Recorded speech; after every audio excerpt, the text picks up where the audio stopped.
I was for sure the person that everyone looked at and was like, who is this girl? Where did she come from? Hi, I'm Jessica Brody from season 7 of The Bachelor and season 3 of Bachelor in Paradise. Oh my gosh, I'm on The Bachelor. These old girls are gonna be shook. Today, I'm recapping the biggest moments from episodes 2 and 3 of The Bachelor's 2023 with Yahoo Lifestyle. Hey, you can't kiss me here. No? Okay. You can do what you want. God, they're kissing, they're kissing. That's how I feel that girl's face. I also hate rules, and I break them all the time. So you can break them right now? Yeah. I tried my hardest to not kiss her in public, but she's incredibly hot. She's incredibly hot. It's like, control yourself. It's so disrespectful because you're all dating the same person and it sucks. Like, I don't blame the girls at all. If I was the girls, I'd probably do the same thing. You're trying to get the affections of this man who is sharing it with all these other women. So of course you're going to take that kiss, you know, but he needs to be more discerning about where and when he's doing it. And when he's like, oh, I can't help myself, she's incredibly hot. Okay, like, what? There's more to life than she is incredibly hot, don't get me wrong. I'd kiss her too, but just not there and then. Felix gives me like the ick sometimes. He's just a bit, he's not for me. If you're at a cocktail party and he wants to take you off and kiss you in the orchard or wherever it is, that's fine. But like, in front of everyone's a bit gross. And do you know what I think it is? I reckon Felix has one too many champagnes and he just can't help himself. He thinks he's at Circus at 3 a.m. and he's like, oh, hot chicks.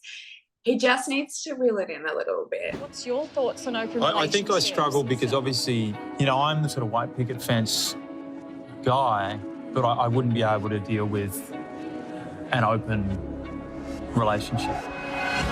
Like, I want to be with someone for That's fair. And if you're not up for that, I think that this decision's in your court.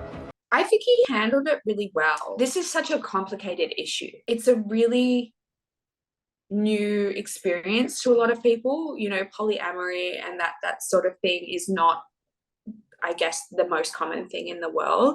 It's so weird because he's in a relationship with 10 girls right now. So he's in this polyamorous kind of situation where he's sort of dating 10 girls and then telling a girl who's polyamorous, oh no, you know, but he obviously wants a monogamous relationship at the end of this. And I think that that's totally fine. And you know what? If it was me, if I was Felix, I would want to know from date number 1 that person was in a relationship. I would want to know before I brought them to the Gold Coast. I kind of feel for him. I kind of feel for him being thrown into that situation, not really knowing how to react. There's cameras everywhere and you have to be discerning about what you're saying, but at the same time, it would be really overwhelming. So I actually do feel for Felix in this situation. I think that he handled it really well. He wasn't aggressive or nasty to Jessica. He was just sort of like, look, this is what I want, X, Y, Z, and I don't know if that fits what you want, and I wish I kind of knew sooner, you know, before I built a connection with you. So I kind of support Felix. Everybody is entitled to their preference. Not everybody wants to be monogamous. Not everybody wants to be polyamorous, and we have to understand that it's an individualistic situation, which I think should be communicated early on. I think it was pretty bold of Jessica to just say, you know, I wanted to wait for a single date. He's got a limited amount of single dates and he's trying to find the love of his life. And if there's a deal breaker before that, then I think that he should know so that he can use his single date in a way that seems fitting for his growth into a relationship. I don't know. I'm a bit torn. Like, I am a little bit torn because I do also understand that she wants to tell him in a way that's comfortable for her. It is something that's quite personal, and when you're putting it on camera as well, you're putting it out there to the world. I don't know, I had a lot of mixed feelings throughout the episode with the way that Jessica handled the situation. There was a lot of Jessica crying over the fact that, you know, Felix might not be okay with it and that might mean that she's going home and da-da-da. But this is your lifestyle choice, and if it's not okay with him, then he's not the person for you anyway. And you know, if I was her, I'd want to go home. If you don't align, then you shouldn't want to be there anyways.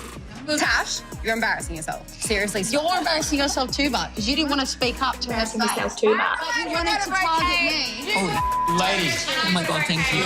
Ladies. Shut up. I think you probably Lady. gave that to you before I see your true colours. Ladies. Shut up. I think you should chill. This is a baby Don't girl. disrespect Osha. A fire you can't put out. Oh, baby, you're going to put out your own fire. Sweetheart. Oh my God, baby, sweetheart, baby, darling. Clearly, there's a lot to talk about. Ugh. The thought of like speaking over Osha makes me feel sick. Do you know who that man is? I mean, I think Tash is a little bit older. I think she's in her 30s, but it's very immature. Like this baby girl, sweetheart, da da da da da, and they're just rattling off this like passive aggressive, not even passive aggressive, just. Ugh. I don't understand why Jasmine's getting so heavily involved. I don't know if it's because her bachelor is Jed as well, and maybe she's a bit jealous of Tash, or maybe she's just defensive and loyal, or maybe she's really close with Jessica and we just haven't seen that. The speaking over Osha just kills me. Also, there's so many random faces that pop up that I'm like, who are you? Where did you come from? Like the girl who's like, thanks, Osha. I'm like, oh, did you just arrive? Like, what happened? Who are you? But I guess I was that person as well. I was for sure the person everyone looked at and was like, who is this girl? Where did she come from? Okay, so I want to say this. I don't see it as super bad that Tash said what she said. I don't think that Tash going to Jed and Felix about what came from Jessica is the worst thing in the world. Towards the end of the episode, there's other things that she says that I'm like, oh, I can't with you. But she's getting a bit more of a villain edit. You know, the music, they'll zoom in on her face where she's like, and that's to make you not like her. That's to make you think she's vapid. There's nothing going on. I do feel for her. And then she's got her little sidekick. I think it's Marge, who just kind of is like this bogan, like, yeah, shut up, but like, wait a minute, who are you? Where you're clearly from the Gold Coast. Did you just walk in? Like, what's happening? Tash, I think, dated someone I know before. So the bachelor she dated, I think it was Aggie, who I'm friends with. And he's a great guy. And she's talked a lot of shit about him. So I don't know. I can't help but fall for the villain edit. My brain wants to not like her, but I also don't think what she did was that bad. If somebody's told you something directly, it's fair game in there. Like, you know, it's a competition at the end of the day. Like, you're there competing for the affections of a man.